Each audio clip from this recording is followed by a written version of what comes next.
Buenas noches, un placer darle la bienvenida a Conversando con Humberto, este programa que les acompaña martes y jueves a las 10 de la noche.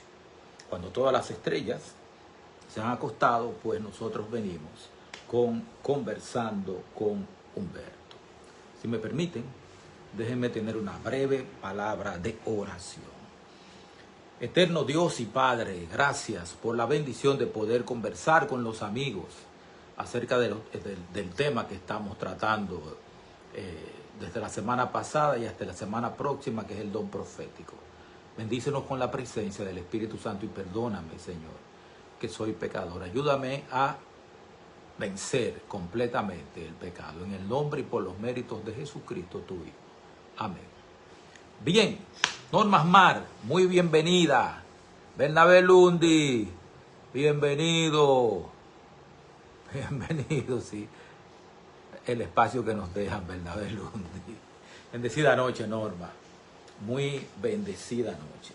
Bien, como ustedes han estado acompañándome desde la semana pasada para acá, hemos estado hablando acerca del don profético. Y Reina Manzanares, bienvenida, un placer. Margarita Jiménez, también, muy bienvenida. El asunto es que la semana pasada nosotros desde la semana pasada y hasta el martes pasado, nosotros presentamos todas las evidencias bíblicas que sostienen que el don profético es un don dado por el Espíritu Santo, que el Espíritu Santo es el administrador de los dones. Ronnie, bienvenido. Y también que el don profético iba a estar hasta el fin, hasta que Cristo venga. Ustedes recuerdan el himno de dulce oración, entonces me despediré feliz de ti, dulce oración. Pues así mismo va a ser con el don profético. Cuando Jesucristo aparezca en las nubes de los cielos, por segunda vez, que venga a recoger a su iglesia, a partir de ese momento el don profético deja de existir. Porque ya vamos a estar en comunión directa con Jesucristo, con Dios el Padre, con el Espíritu Santo, con todos los ángeles. O sea que hasta que eso suceda, nosotros vamos a tener el don profético. Ahora la pregunta es, ¿cómo llegó la iglesia adventista a aceptar que Elena White tenía el don profético, el don de profecía? ¿Cómo llegó la iglesia a eso? Y de eso vamos a hablar en esta noche. En primer lugar, quiero recordar algo también de este martes que pasó. El papel de los profetas es proveer dirección a la iglesia y mantener a la iglesia en la unidad de la fe. Es algo que ya habíamos hablado el martes pasado, pero que es fundamental para nuestro estudio de esta noche. ¿De qué va? Ustedes recordarán que el 22 de octubre del año de 1844 fue el Gran Chasco. En ese Gran Chasco, todas las expectativas de los adventistas mileritas habían estado en que Jesucristo vendría el 22 de octubre de 1844. Pero Jesucristo nunca dijo que iba a venir el 22 de octubre de 1844. De hecho, Jesucristo lo que dijo fue que la hora y el día de su regreso nadie lo sabe sino solo su Padre que está en los cielos. O sea, no había en lo absoluto nada en las Escrituras que dijera la fecha en que Cristo iba a venir. Los mileritas comenzaron a hacer cálculos, como hace mucha gente ahora, que hace cálculos y monta plataformas de criterio que para ellos son tan sólidos que parecería que sí, que va a venir en esa fecha. Sí se iba a cumplir una profecía el 22 de octubre de 1844. Sí se cumplió una profecía el 22 de octubre de 1844. Sí el santuario comenzó a ser purificado el 22 de octubre de 1844, pero el santuario a ser purificado no era la tierra, que fue el error que cometieron los mileritas. El santuario celestial era el santuario que tenía que ser purificado. Esa fue la situación. Entonces nosotros vamos a seguir utilizando el libro 14, número 14 del Clásico del Adventismo. Vamos a utilizar Cómo comprender a Elena White de George Knight.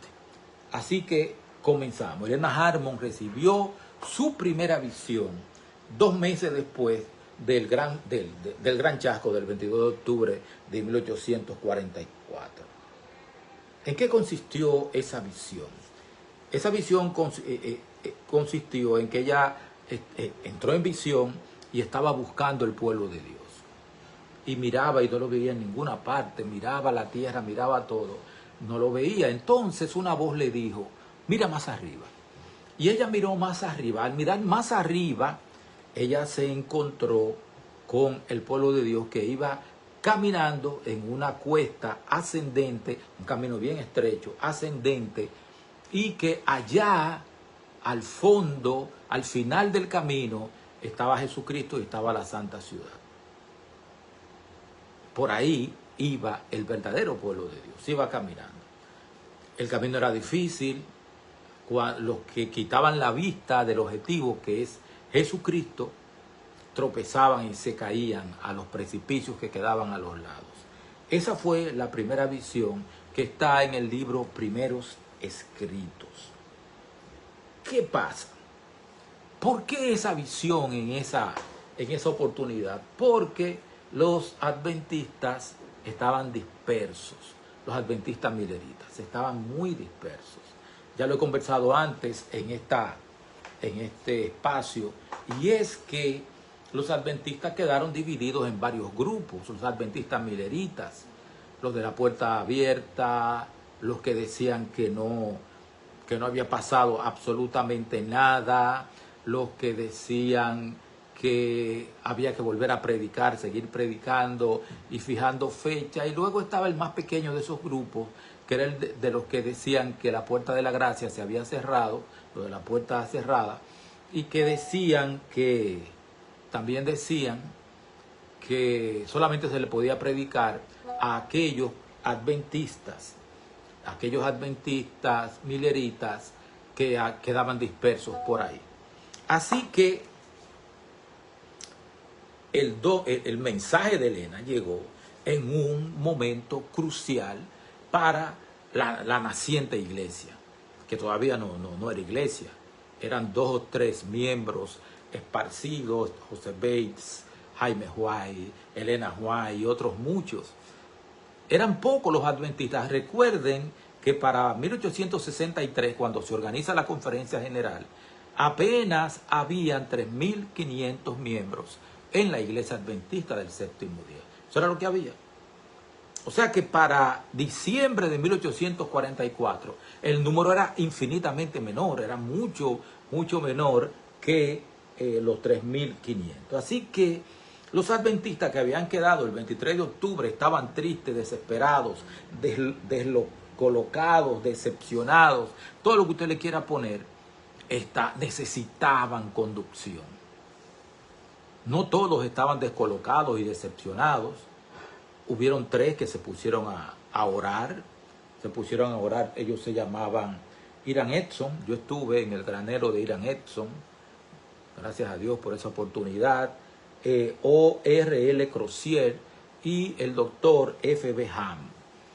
3 adventistas mileritas que, cuando todo el mundo estaba dando gritos y diciendo esto no sirvió, todo eso, lo que hicieron fue que se pusieron a orar en el granero de Irán Edson. Y luego que oraron, buen rato oraron, salieron de ahí y cruzando el maizal, Edson dijo que él dice, nadie está seguro si fue una visión o lo que fue, pero él entendió que lo que había sucedido era que el juicio investigador había terminado, el juicio previo al advenimiento, había comenzado, el juicio previo al advenimiento, y que entonces Jesucristo comenzaba a ejercer su función en la purificación del santuario, del día antitípico de la expiación. Así que eso fue lo que sucedió para esa fecha.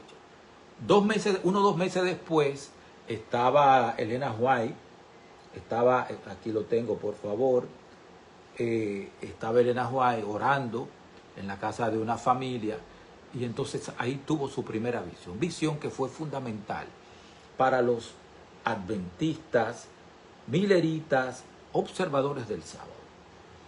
Entonces, ¿cómo recibió la gente el hecho de la primera visión de Elena G. de White? ¿La aceptaron inmediatamente y dijeron, sí, qué bueno, tenemos un profeta? ¿O hubo cierto rechazo o lentitud en aceptarla? Vamos a ver cuál es el clima. Nosotros tenemos que ver el contexto de las cosas que sucedían para octubre, noviembre, diciembre de 1844 y todo el año de 1845. Debido a que se habían reportado muchas visiones y sueños durante el primer gran despertar, que fue alrededor del año de 1750, y el segundo gran despertar religioso, que fue a principios de 1800, había mucha gente que ya no creía en visiones y cosas así. Jaime White y José Bates, que venían de la conexión cristiana, no eran muy dados a creer en manifestaciones como sueños, visiones y cosas así, porque la conexión cristiana tenía prohibido eso, decía que eso realmente no podía ser cierto. Entonces, durante las décadas finales del siglo XVIII y en las primeras del siglo XIX, había mucha gente que decía que era profeta, mucha gente que decía que tenía visiones, mucha gente que decía que tenía sueños. De hecho, para esa fecha también, ustedes recordarán que para esa fecha de 1844-45 aparecieron manifestaciones espiritistas también. Y había gente que temblaba, que estaba en visión supuestamente, le decían los tembladores. O sea, había muchas manifestaciones falsas. Muchas manifestaciones falsas que decían que era el don profético. Y por eso, dentro de la iglesia incipiente, la iglesia naciente, que todavía ni siquiera tenían un nombre, pues entonces habían gente que, ahí había gente que no tenía, no se resistía, quería ver más pruebas de que realmente estábamos ante un episodio de la presencia del Espíritu Santo, del don profético. O sea que había escepticismo, había mucho escepticismo dentro de los seguidores de la iglesia de los mileritas adventistas que guardaban el sábado.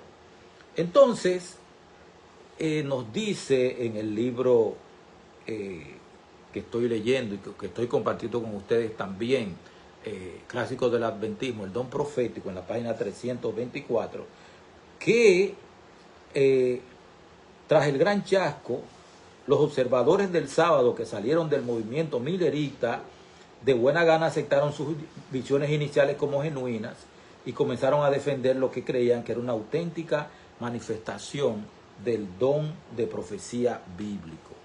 Muchos comenzaron a aceptarlo de muy buena gana, necesitaban el apoyo, necesitaban la dirección, necesitaban la confirmación de que estaban caminando en el camino correcto.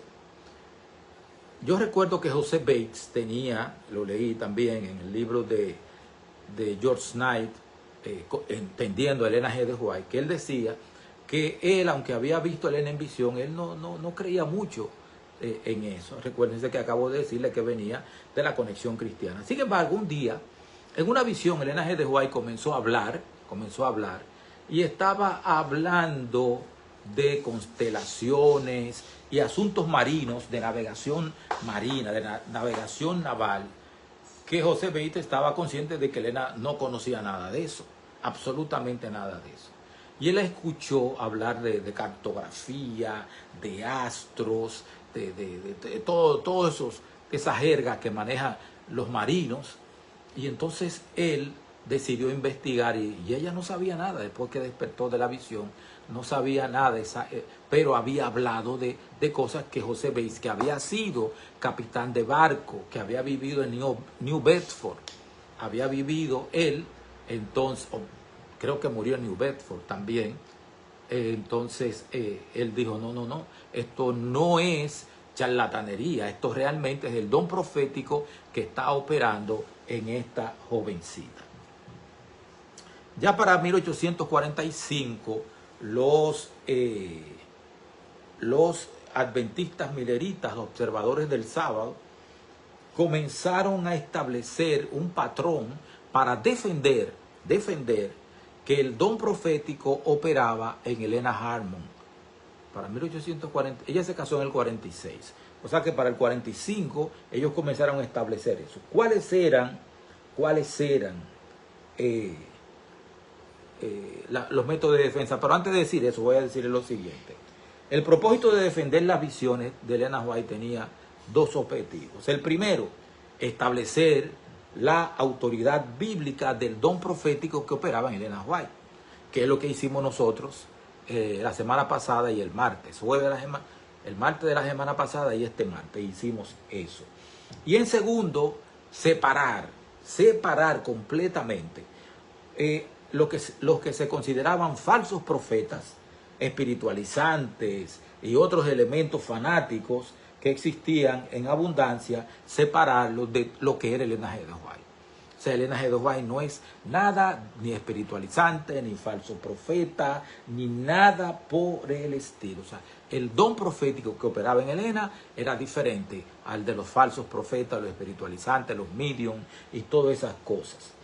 Entonces, aunque no todos los adventistas del séptimo día aceptaron en principio el don, que Elena de White tuviera el don profético, ya para finales de la década de 1840, la mayoría lo aceptaba.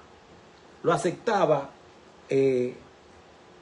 basado en algunas razones que les voy a dar ahora. En primer lugar, ellos defendieron que la Biblia proporcionaba suficientes pruebas para apoyar la manifestación del don de profecía. Ya eso lo estudiamos.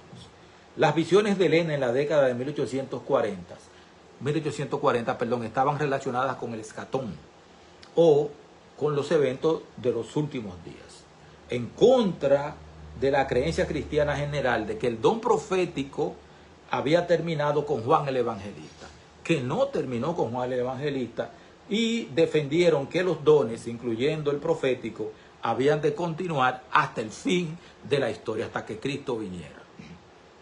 Según Joel 2, también lo dicen los postreros días, los jóvenes verán sueños y las mujeres van a ver visiones y cosas así. Otro argumento fue la influencia positiva entre los creyentes, o sea, los buenos frutos. Los buenos frutos, claro, este argumento es más pragmático que teológico, porque la iglesia se benefició grandemente de la actividad profética de Elena G. de White. ¿Qué hacer, qué no hacer, cómo dirigirse, cómo manejar tal cosa? Todo eso fue fundamental. Y otro elemento también que demostraba que Elena G. de White era profeta era la existencia de falsos profetas. Había muchísimos falsos profetas. Así que, ni modo, esas fueron las cosas, las opciones que la iglesia tuvo. Quiero leer algo aquí. Quiero leer aquí en Introducción de los Escritos de Elena G. de White de George Knight. Yo les recomiendo que compren este libro. Es obvio que la intención de la visión, o sea, la visión del pueblo de Dios caminando hacia arriba, mirando hacia Jesucristo, hacia la Canaán celestial, es obvio que la intención de la visión era animar a los desalentados adventistas, mileritas, ofreciéndoles seguridad y consuelo. ¿Ofreciéndoles qué? Seguridad y consuelo. Más concretamente, les proporcionaba instrucción paralela en varios puntos. En primer lugar, que el movimiento del 22 de octubre no había sido erróneo. No había sido erróneo. Guillermo Miller sí se equivocó diciendo que el santuario iba a ser purificado, pero el movimiento no fue erróneo. Por el contrario, el 22 de octubre había sido testigo del cumplimiento de la profecía. Como tal, era una luz brillante detrás de ellos para ayudarlos a llevar sus cargas y guiarlos en el futuro. En segundo lugar, Jesús seguiría conduciéndolos, pero tenían que mantener sus ojos fijos en Él. El adventismo contaba con dos enfoques como guías. En primer lugar estaba el 22 de octubre de 1844, que los guiaba, les decía de dónde habían venido y para qué había nacido el movimiento, y también la dirección de Jesucristo en el futuro. No tenemos nada que temer del futuro, a menos que olvidemos la manera en que Dios nos ha conducido en el pasado. En tercer lugar, se le estaba haciendo claro a la iglesia que Jesucristo no iba a venir inmediatamente en esos años cercanos de 1800. O sea que tenían que seguir fajados, trabajando, predicando. En cuarto lugar, era un grave error abandonar su experiencia pasada. Así que la visión alimentó, dirigió, fortaleció, animó a la iglesia naciente. Quiero ahora decir algo muy importante. Elena de White no la tuvo toda consigo, había gente que la adversaba fuertemente, pero fuertemente. Habían algunos conflictos internos en la iglesia. Siempre los ha habido. El libro de Gálatas nos dice del conflicto de Pablo con Santiago, con Pedro, con los judaizantes, todo ese tipo de cosas. Así que para 1853, como resultado de una visión crítica que tuvo Elena White hacia dos pastores, Case y Russell, que eran pastores en Jackson, Michigan, no les gustó la visión. Y comenzaron a decir que Elena G. White no era un profeta confiable. ¿Qué pasaba con estos pastores adventistas? En primer lugar, ellos aceptaron el sábado, pero no creían mucho en eso. Pero siguieron manteniendo la teoría del mundo venidero. ¿Cuál era la teoría del mundo venidero? La teoría del mundo venidero no era otra cosa que ellos decían que el tiempo de gracia no iba a terminar antes del regreso de Cristo, sino que durante el milenio el tiempo de gracia iba a continuar. Creían que el tiempo de gracia, cuando sus puntos de vista fueron refutados en la página de la Review and Herald, entonces ellos se salieron de la iglesia adventista, comenzaron a atacar el don de profecía y comenzaron a atacar a la iglesia. Hay algo que Elena G. de White escribió, hay algo que ella escribió. Estoy en la página 336 de El don de profecía. Recomiendo al amable lector la palabra de Dios como regla de fe y práctica. Por esa palabra hemos de ser juzgados. En ella Dios ha prometido dar visiones en los postreros días, no para tener una nueva norma de fe, sino para consolar a su pueblo y para corregir a los que se apartan de la verdad bíblica. Posteriormente, cuando algunos creyentes intentaron usar el don de ella en busca de dirección, en lugar de acudir a la Biblia, Elena White escribió: muchos nos preguntan, ¿puedo hacer esto? ¿Debo hacer o no este negocio? O con respecto a la ropa, ¿puedo usar este vestido o el otro? Les respondo, ustedes pretenden ser discípulos de Cristo. Estudien la Biblia. Lean cuidadosamente y con oración la vida de nuestro querido Salvador cuando moró entre los hombres sobre la tierra. Imiten su vida y así no se apartarán de la senda estrecha. Rehusamos enfáticamente ser conciencia para ustedes. Si les dijéramos exactamente lo que tienen que hacer, nos mirarían para que los condujéramos, en lugar de acudir directamente a Jesús por sí mismo. Entonces, para los adventistas mileritas, observadores del sábado, la Biblia era superior a los dones, era superior a lo que tuviera Elena y todo eso. Los mensajes de Elena White tenían origen divino, pero no eran considerados iguales a la Biblia, y no lo son todavía, ni lo van a ser. A la vez había suficiente evidencia bíblica de la existencia del don profético en el fin de los siglos. Negar esto era rechazar partes del texto bíblico. Este último está en Elena G. de White, Testimonios para la Iglesia, tomo 2, página 108. O sea, que el proceso de aceptación de Elena G. de White, de que ella tenía el don profético, fue un proceso que no quedó exento de confrontaciones y de problemas. Y todavía existen esos problemas. Sin embargo, nosotros estamos haciendo esta serie de programas para que ustedes estén bien claros en que la iglesia tiene el don de profecía, es bíblico, y también ese don profético nos va a acompañar hasta que Cristo regrese. Voy otra vez aquí a saludar a los que están. Bernabé Lundi, Norma Mar de Villamán, Reina Manzanares, muy bienvenida. Margarita Jiménez, mi hermana. Albania Javier está por aquí. El pastor Robert García también está por aquí. Yael Báez. Hey. Aidín Calderón, muy bienvenida. Qué gusto verte por aquí. Qué placer. La familia Ortiz García está viendo el video. Muy bienvenida. El pastor Domingo Guzmán, mi respeto, ministro. Mi hermana Mirta Félix, bendiciones. Misael Mañón también está por aquí. Maestro, qué placer tenerlo por aquí. Saludos. Jesús Bautista también está por aquí. Vamos a ver, Stephanie Lundi, mi hermana, el pastor Roberto García dice, no la acusaron de mesmerismo, no había con qué. Maribel Cadet, bienvenida. Vladimir Polanco, pastor, usted está por aquí, un placer. Luisa Frome está, a ver. Bates murió en Michigan. Perfecto, muchas gracias por la corrección, ministro. Ana Luisa Martínez. A ver. Richard Soto, muy bienvenido. Josué Neri, bienvenido. Jessica Bendezu, qué placer saludarla, mi hermana. Y los profetas fueron inspirados por el Espíritu Santo. Bien, ahí Esther López, desde España. Tiene que ser de madrugada ya, Esther López. Tú debes tener allá como las 4 de la mañana. Debes tener tú por allá. Un placer que hayan estado aquí acompañándome y saludos desde España. Yo sé que sí, un placer. Esther López es una periodista, productora de programas, locutora de un programa que se produce y se transmite a través de Radio Voz en La Coruña, en España.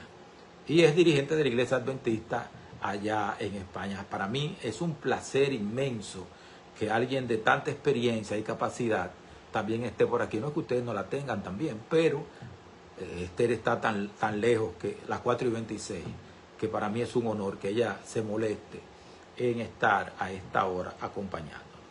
Bien, el martes que viene, Ruth Rodríguez, bienvenida. El martes que viene vamos a seguir hablando del don de profecía. Vamos a seguir hablando de eso, porque nosotros tenemos que tener base. Y recuerden que Elena G. de White dijo que cuando ustedes tengan algún problema doctrinal, vayan a la Biblia. Vayan a la Biblia, lean su Biblia, es para allá que tienen que coger. La hermana White se definió como una luz menor y definió a la Biblia como la luz mayor.